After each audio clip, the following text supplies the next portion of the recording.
Hello, and welcome to Message in the Middle with Marianne. We all know that life is hard, right? It's messy, it's unpredictable, but it can be wonderful all at the same time. My hope is that we can take a deep dive into self-development topics and explore life's lessons through book clubs, conversations, and interviews. And together, we can uncover the lessons that others have already learned to help us navigate this crazy, wonderful ride called life.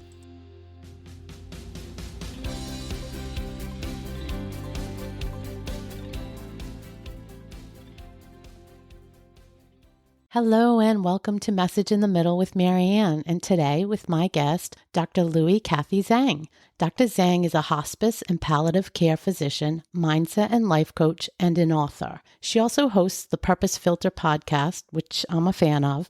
It's focused on helping living people apply dying lessons before it's too late. Welcome to the show, Kathy. Thank you so much for taking the time to talk with me. Yeah, I'm excited to be here. Thank you for having me. So we didn't talk about this when we first connected. I usually do ask this question, but I didn't. And I'm really super curious, probably because of what you do.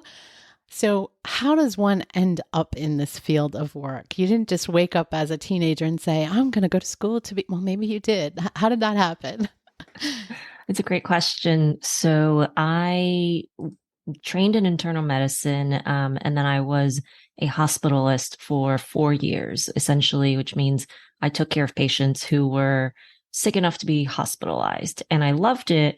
And I realized that the moments that I loved the most were when I could hear people's stories, when I could sit there and take an extra 5, 10, 15 minutes, which, in the course of a day, I would carry 14 to 20 patients sometimes. That was a lot of time for me. And so that's what I loved the most. Like, I want to hear who the person is beyond what I saw in the computer, right? Beyond their diagnosis, beyond their symptoms.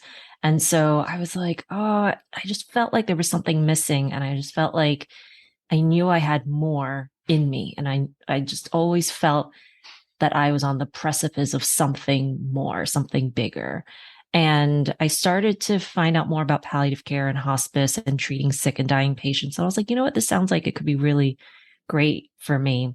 It was really nerve-wracking, really scary because I was already a full-fledged, provider attending. I was on my own making, good money and being like, do I make this change? Do I go back? Do I go back into training, take a pay cut and do this over again? And I think a lot of probably your listeners can resonate with like being on not knowing what their path is and trying to figure that out. And so I dove in, and I love hospice and palliative care. It is just like it's like the culmination of everything that I wanted to do when I first wanted to go into medicine. And it's whole person care. It's not just the physical, but it's the emotional, the spiritual, the existential, the socioeconomic. It's really just getting at the heart of, I think, for me, why I wanted to be in medicine, why I wanted to help people. And it's raw, it's real. I love the emotions, good and bad. And, we had COVID in New York and that threw me for a loop. And eventually I realized, like, you know what? I've learned so many lessons from caring for these patients that I just want to be able to pass it on. I want to help people be able to live without regrets because I was seeing so much in my patients. And so that's kind of where the podcast came about and my coaching. And so, yeah, I'm having a blast doing it. So people can't see you because we don't use the video, but I can see you. And you clearly lit up when you started talking about this. You're clearly passionate about it. Like I could just see you.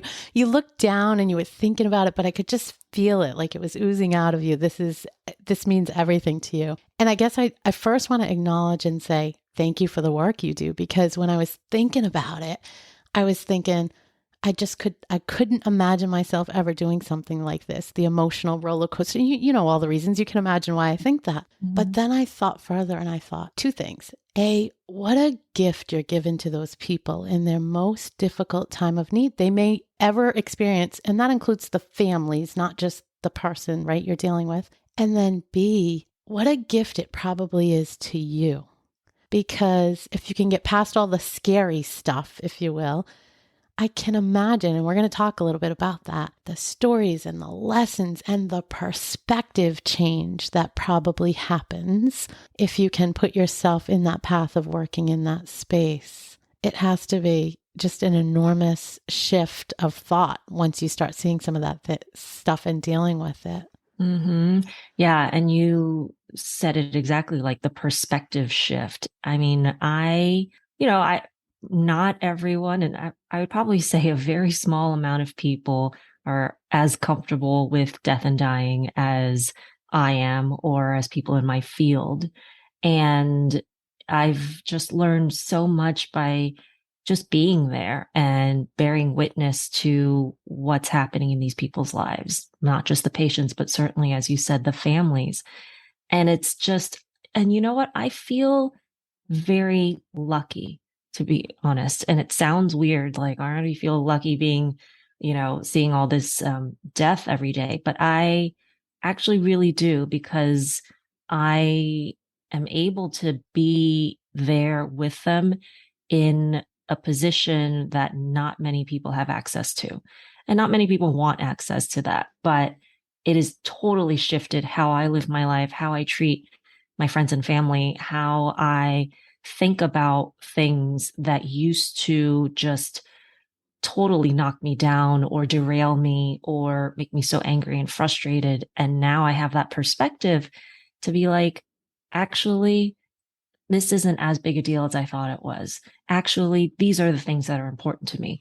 And having that mindset and seeing what I see every day has just been such a gift, such a blessing. And that's why I wanted to start the podcast, to be able to share that message with people. Because if we can just shift that message upstream 20, 30, 40 years, how can people's lives change because of that? And that's what I really want to find out. And there's a few specific episodes that I listened to that I want to touch on, and I think it all falls into that bucket of things that you've learned along the way. But I guess I'm curious if you could boil it down to one thing, which is probably a really hard question, but I bet you get asked it all the time. Is there like one thing that stands out, like one really big life lesson that, everybody should just, like you said, learn in their 20s if they could, right? So that we actually live fully and differently. Yeah, I mean, I'm an introvert and I think a lot and I talk a lot to process because I think a lot. But I will say the one thing that I do notice in people, whether that's the regrets that they have at the end or any of that stuff, I would say is really to know yourself, know what's important to you, know what your values are, and then live in a way that is aligned with that. And to every single person, that's going to mean something different, because not everyone is going to want to do the same thing. Not everyone, wants to podcast like we do, or, some people want to continue to work and some people really want to be their own boss. Um, and I think about it this way because I have when you said earlier, I kind of lit up when I talked about something that was so meaningful and I'm very passionate about. And I see that in so many aspects of my life. Like, to give you an example, my hairdresser, my hairstylist is in love with hair. She could talk about hair all day long. She goes to conferences to learn about coloring and curling and, styling and all of this stuff. And, it's such a gift to the world that she wants to do that. And I think if we could all just have a little bit more of that in our own lives, to pursue the things that really make us just jump out of bed and light us up. And even if it gets hard, when it's really difficult, to be like, no, I really, really love this. I really want to do this. And to be able to just go for that, knowing that we only have a speck of time, a blip of time, if you consider it, in the entire universe, that we're only here for this amount of time, and to really just soak up every single possible moment experience that we can during this lifetime of ours, then I think the world is your oyster. I love that. I love that example about the hairdresser because I've talked about this before. I think that sometimes we get caught up like this, there's all these buzzwords out there, and finding your purpose is definitely a word, right? That everybody uses, sometimes overuses. And I think people sort of shy away from it because it sometimes it feels too big. Like, what am I here to do? It has to be this big, like solving world peace or hunger or whatever, some big idea. And really, it's not about that. It's finding the joy in what lights you up. And it can be those little tiny things. It can be being a hairdresser. It can be, I don't know, hanging out with your grandkids. It could be anything really, but it's finding that thing that lights you up and brings joy to other people in the world and puts you on that different place than just kind of going through life robotically. And I think that's important to reinforce. So thanks for that great example.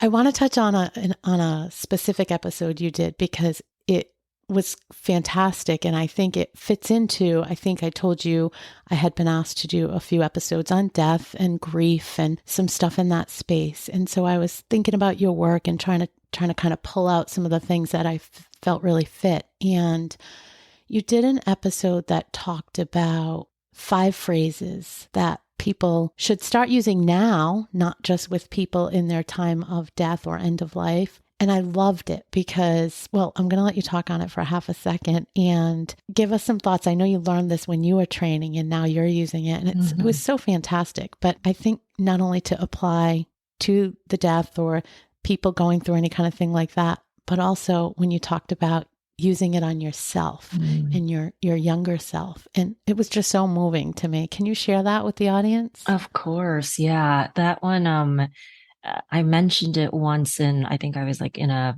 group coaching call with other people. I was a member and someone else was coaching, and I had like commented because we were kind of talking about these things, and I shared that, and everyone just started, they were like, oh my God, and that sort of thing. So the 5 phrases that I was mentioning. So when we get to a point where families have been told that, your loved one is dying and they've become unconscious just because they're entering that kind of final dying phase, sometimes they're at a loss as to what to say to them because they're overwhelmed, of course, and they're emotional, and they're like, where would I even start? And so what we were trained to do is like, here are some phrases that we suggest, you don't have to, but it might give you a little framework of where you could potentially start, because we know that hearing is one of the final senses to go. We know that patients do seem to register, at least in their brains and imaging that they've done research on, that they do seem to register hearing and sounds. How much of that they understand in that unconscious state, it's really hard. So, but, there's anecdotal evidence that people hear, and I've seen it too. Just, patients who will hold on because you tell them like your loved one is flying in from wherever they are, even though I think that there's no way that they could make it that long, but they do. And this just happened to me like this week, right? So some of the phrases are, the first one is thank you. Thank you for being, my parent, my loved one, my friend. And again, all of these can be used in our own lives for the people that we have in our lives right now, whether they're in our lives or they were and our relationship with them soured. And I'll talk about the using it on yourself, because that was something I recently learned and it kind of just blew my mind. But the phrases are thank you, I love you, please forgive me, I forgive you, and some version of goodbye or see you later. And the power in those phrases, they're so simple, they're so common, but we don't realize that we can use them. We don't realize that there's so much power in telling someone, hey, I'm so sorry, or telling someone like, you know what, I forgive you for the transgressions that happened in the past, or telling someone like, we had some great times together and maybe it's time for us to part ways. And that's okay. That's a part of living. That's a part of the human experience. And what I learned to use it for ourselves is this this notion of identity and this notion of this person that we are now versus the person that we used to be, and the person, this future version of ourselves, our highest self, or the person that we want to become, and letting go of the limiting beliefs, the stored trauma, the generational curses, whatever it is. And I did this for myself, and I practice it envisioning my younger self as a child when I was so shy and like crying all the time because I was being bullied at school and just not having the confidence in being secure in who I was, and telling myself, my younger self, thank you. I love you. Please forgive me. I forgive you. And, maybe it's goodbye to that old part of yourself that was holding you back, and to really step into the person that you want to be, the person that you really dream of becoming, because it's more so about transforming into that person rather than doing the things that that person would do. So that was such an incredible exercise. And I highly recommend that your listeners try it out for themselves and write down what insights that they had about it, because it was truly transformational for me. I love that thought of using it on yourself, but I want to hold that for 1 minute and just say, using those phrases in a situation where somebody is, going through either terminal illness or they are on their deathbed, I can see where that would be so helpful just to have them at the ready, because often we don't know what to say. We just don't know how to usher in that next step. And so I think, like you said, they're very simple and but they hold a lot of weight. So I think that's helpful. And then as far as using it on yourself, uh, I can't say how much I can relate to that, and sort of letting go of some of the things. Forgiveness is something we've talked about, and not holding on to things that have happened in the past. And I think this fits right into it, like looking back on your younger self, or any period of time, and saying you did the best you could when you were that person with the knowledge you knew, but let it go. You're not that person anymore, and move on, right? And so I kind of love those phrases, fit right in there. But it also ties into another area I wanted to go with you on: expectations and the gap between what you expect and reality. And I think, again, it goes to, in that sense that we just talked about, sometimes you have to say goodbye and release the expectations you thought would be, right? And to tie it all together, I felt like this was important, because I think expectations and missed expectations, or misaligned expectations, come into play with grief a lot, with death, with grief. It doesn't have to be a death; that it could be grief of a relationship that you thought you would have, or had, and never, and then lost, or never got to, but you thought you should, or a job, any of that, right? And you have all these expectations. So I want you to touch on expectations versus that gap of, misaligned expectations, but also you had some good advice about closing that gap and how to live with kind of trying to close that gap. Yeah. And I love what you brought up about grief, because I think so many of us think that grief is obviously related to the death of a person or losing someone. And that's, of course, an inexplicable kind of grief if you've never really gone through it yourself. But there are other types of grief, like you said, relationships not going well, or something that you thought was going to happen. Sometimes even good things in your life happening. There is grief with the change, with the transition. And I experienced that myself, a year ago, moving into a place that was far and away better than the place that we were. And at the same time, there was still that processing of like, oh, that's not my life anymore. And that's okay. But I think it's at least good to be aware that there is grief in all stages of our life, not just when someone passes, not just when we lose someone or something. And so thank you for bringing that up. So expectations versus reality thing, that was actually my very first episode. And it was so important to me because that was something that I realized once I figured that out, that changed so much of how I lived my daily life. And the essential notion is this: every single part of your life that you're satisfied with, personal, professional, financial, romantic, whatever, it's because it matches your reality, matches up with what your expectations are in your brain, right? Every single part of your life that you're unhappy about is because reality is not matching up with the expectations that you have in your brain. Let's say, my health and my fitness or whatever it is. I'll just use myself as an example. I am not as strong as I used to be when I was working out a lot more. And so I am not totally happy with it.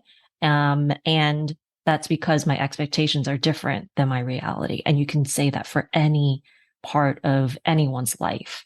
And so how do we manage that? One is gratitude. And everyone's just like, oh, okay, gratitude. Yes, I get it. I get it. But honestly, it is so key to really just look at your life right now, take a step back and be like, actually, I have a lot to be grateful for, especially with palliative care. It's just like, I have patients who literally cannot eat without vomiting.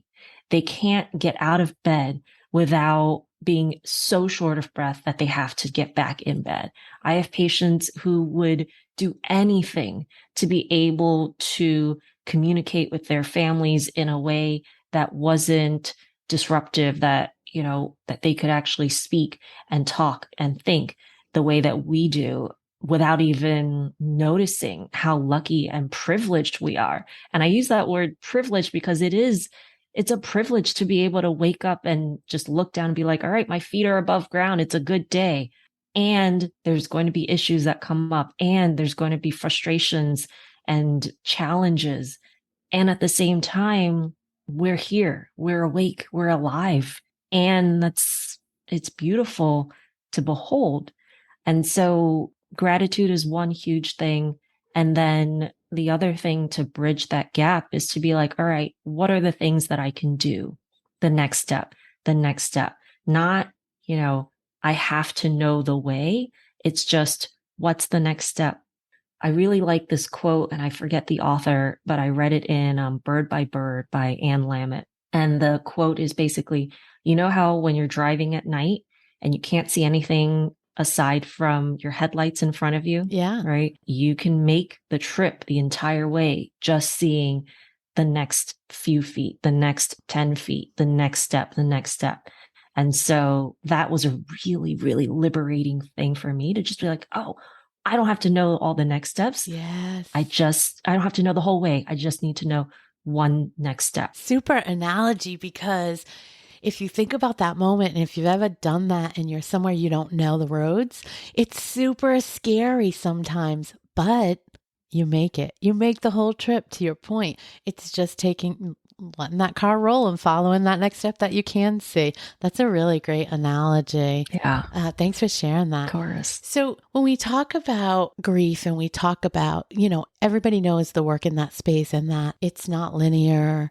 It's this big ball of messy feelings. It's different for everybody. Looks and feels different for everybody. The time is different for everybody. My question to you is there anything that you find a universal thing that helps?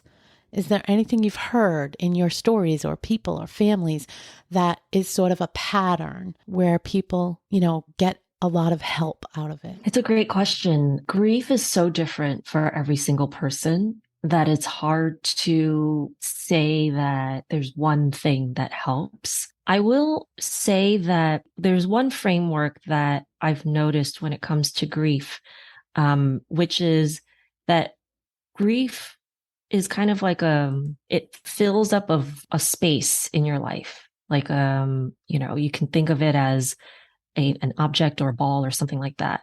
And the shape of that ball of grief or whatever it is doesn't necessarily get smaller over time because it's always going to be with you in a sense. It's just that as time passes, your life expands around it. And as your life expands around that grief, the size of that grief within your life just takes up a smaller and smaller proportion of it. For people who are so fresh and it just happened, it's like your entire world. It's all you know. And then as time passes, it's still there and it's going to be with you for the rest of your life. However, it doesn't become your entire world as much as it was when it was first so fresh and so new and you had no idea what to do with it. And so I think that's one framework that for me and for a lot of my patients and their families, it's just at least comforting to know that if you're in it, that it's not going to be your whole entire life forever. And I think even that notion is comforting. Even thinking about that is being like, okay, there are other people who are going through this and I'm not alone. It is a part of the universal human experience that we're all going to feel this in some way, shape, or form, and that it's okay to feel however we feel because everyone processes death differently. Everyone reacts differently to losing a loved one. And so that's something that I've found that people are like, okay, you know what? That makes sense to me. And that's something that I can get behind going forward. And it's not moving, it's not moving on. It's moving forward with it. And how does it inform the rest of your life as you go forward? What I like about that framework is you're not putting any pressure on someone or yourself to kind of get over it. Not to sound callous, but that's the thought, right? That eventually you'll get over it and you'll move on. But we don't really get over it. We just change and we grow around it. So I like framing it up as such so that you can kind of hold on to that thought that I don't need to get over it. I do need to go through it. I have to get through it and it will stay with me. But yeah, I can rebuild a different or a new norm, which has this as part of it, but it's just a part of my life at that point. I really like that. That framework is helpful. Mm-hmm. Tell me a little bit about anything you've seen or any advice you can give for anybody that didn't get a chance to say goodbye or she rolled her eyes, you guys. No, it wasn't a roll. It wasn't an eye roll. It was a Oh my goodness roll. juicy question roll. A juicy question roll. So didn't get to say goodbye, or I think sometimes we do get to say goodbye. I'm thinking of a certain person and they actually knew they were going to lose their partner, but I still feel like sometimes it can end and you still think, but wait, I didn't get to say, or I didn't get to do. I don't know. I'm not the expert here, but right. What have you seen in that space? And again, juicy question. So I would say there's a ton of regret at the end of life because of exactly what you said. Dreams unfulfilled, experiences unrealized, words unspoken. And what I would say to that is if you have the opportunity now, while you have your faculties about you, while you have your relationships, while someone is still around, now's the time. Don't wait because, you know, there's, there are a lot of people who say, I wish I did this. I wish I did that. And it gets too late. And so my whole goal of being able to do the podcast, coming on yours and spreading this message is if you have someone in your life or something you want to do it now. Tell the people that you care about how much they mean to you and tell them every single day until they're like, you know what? I get it. Okay. Just like stop. It's a little overbearing. It's a little much. And I think about this a lot because when I first started palliative care, it was, I'll tell you a story. I once was, kind of just like it was nighttime. I was getting ready for bed with my husband, and he wasn't my husband at the time. He was, my fiance or something like that.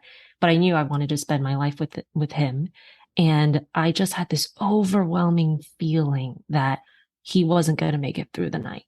And I just, I just remember kind of like cradling him on my chest and just tears like streaming down my face because I was like sure that that this was going to be our last moment together. And I don't know why, I don't know how, but it just was the most frightening, like worst experience because I was so sure that that was going to happen. And he, of course, was just like totally out. He was snoring. He had no idea. And I just remember cradling him and just being like, if for some reason we make it through this night and I'm totally wrong, I'm going to tell him every single day how much he means to me because I don't want him to go without knowing that. And I realized that I had that experience because I had a patient who probably was in his 70s, he was well. He would climb the stairs, 7 flights in the mornings and just to work out. And that day or earlier that week, he fell, he hit his head, had a huge brain bleed, and his wife had to take him off life support because she was like, this is never something that he would have wanted. He's an academic. He really values communication and independence and all this stuff. And it was gut wrenching for her because he was all she had. And so that experience for me was, and I get this every single day, all the time. But if I can share that story with your audiences to just be like, we never know what's going to happen.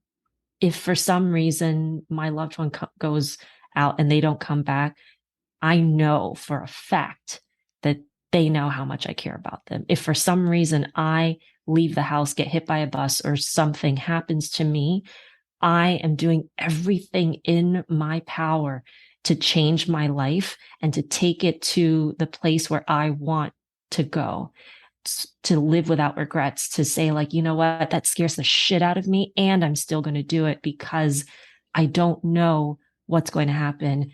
And I don't want to live a life where I am going to look back and say, I shoulda, coulda, woulda.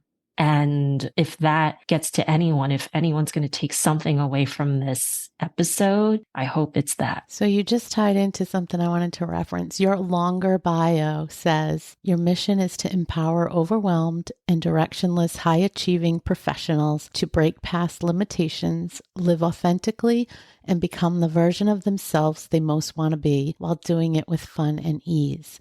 And I bring that up and I'm tying it to what you just said because my question was going to be and still is, what do you think holds most of us back, right? I have this dying need to know, no pun intended on the dying, need to know why many of us in our 50s, which is in large part my group, around that age group, we wake up. We have these epiphanies. Some major event happens to shake us to our core and we wake up and I think we start living like we're talking about. But by golly, I wish I could make 20-year-olds realize it. Gosh, we would have lived differently. So I'm curious, what do you think holds us back? It's a great question.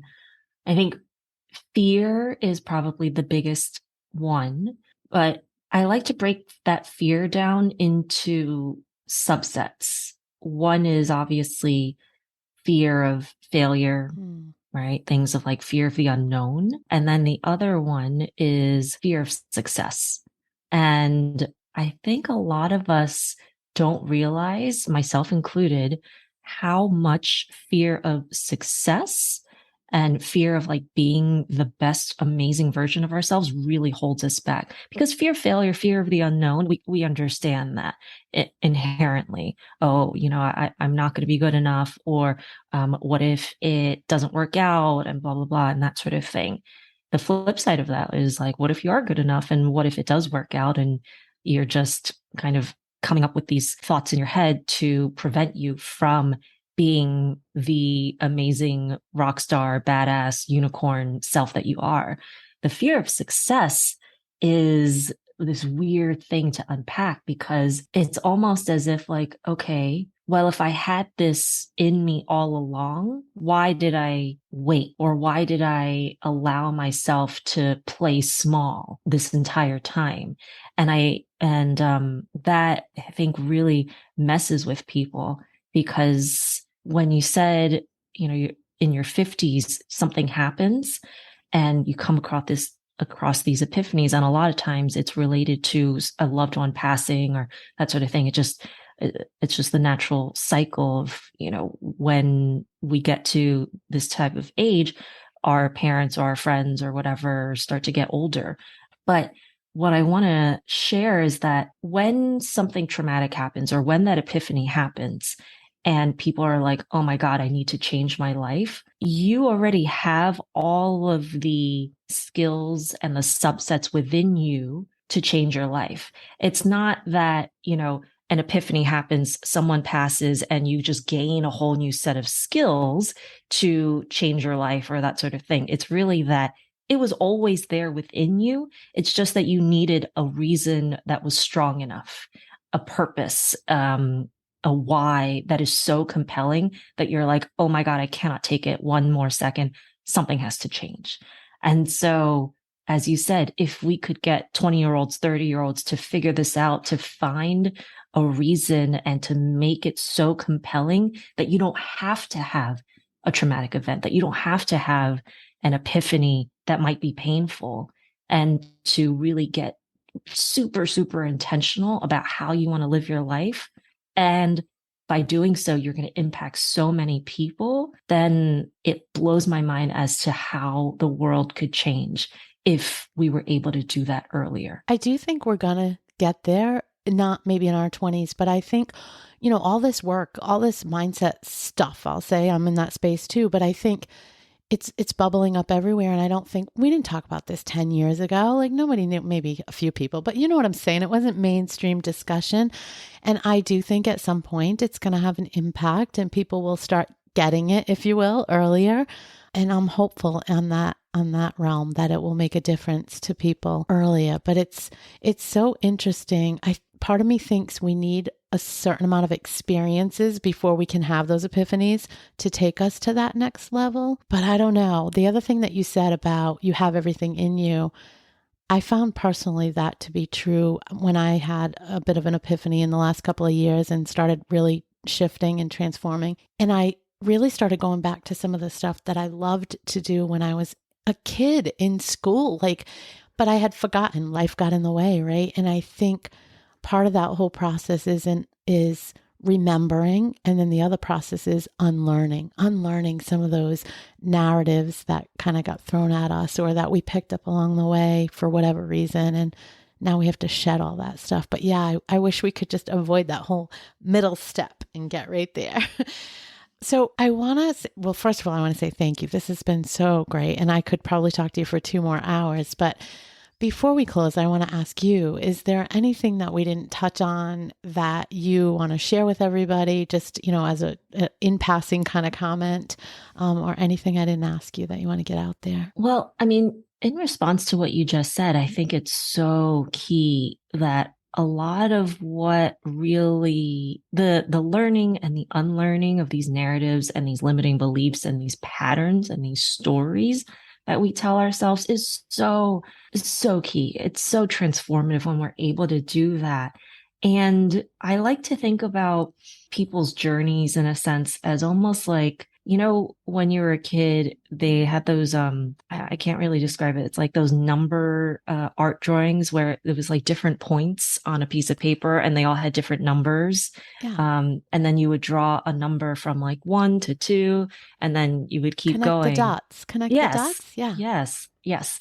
And so when you first look at it, you're like, it's just a bunch of dots on a page. But then once you connect the dots, you're like, oh, it's an actual picture. Yeah. It's something. And I think about that in terms of life a lot, is that when we're connecting the dots and when we're first starting out with something new or with our life in general, that we don't know what the picture is going to look like. And it's connecting the dots, and each link brings you forward, right? The things in your past, the things in your childhood, you have to go through that in order to get to where you are now. And even for me, like I took peer mediation courses when I was a high school student, right? I'm like, what do I know about peer mediation? But I was like, oh, it sounds like fun. I used to do storytelling when I was a little kid, and all of these things now, looking back, I realized that, oh, of course I had to do that in order to do what I'm doing now. Right. Like of course I was doing that. Of course my parents are entrepreneurs, and I'm doing and I'm going to start a business as well. And so it's not until you are able to connect the dots, it's not until you have enough life experience that you're able to look back and be like, oh my God, of course, that's why I did that. That's why I'm here. That's where my life is going. And so, if I can leave your listeners with one thing, is to really just be so proud of who you are and what you've gone through, because every single thing has made you who you are today and is going to take you forward into where you want to go and how you're going to live your life going forward. And so that's what I would leave people with. You've got one life. It's not a dress rehearsal. There's no take backsies. It's like, this is it, right? So choose how you want to live your life and do it in a way that's so fun and thrilling, and it's going to suck and it's going to be challenging. And at the same time, you can be like, you know what? This is my life. This is what I want to do. And I think that that's just a beautiful part of being human. I love that. Thank you. Thank you so much for joining me today. I'm going to put all your links, of course, on the show notes, and I hope folks will check out your podcast. I know I love it. I'm a fan now, and I think they will be too. I want to say thank you for the work you do. Thank you. Thank you. Thank you for listening to this episode of Message in the Middle with Marianne. If you enjoyed the podcast, please take a minute to share it and write a review, as it helps bring new listeners to our audience. If you'd like to keep the conversation going between episodes, please join us at Facebook group Message in the Middle with Marianne.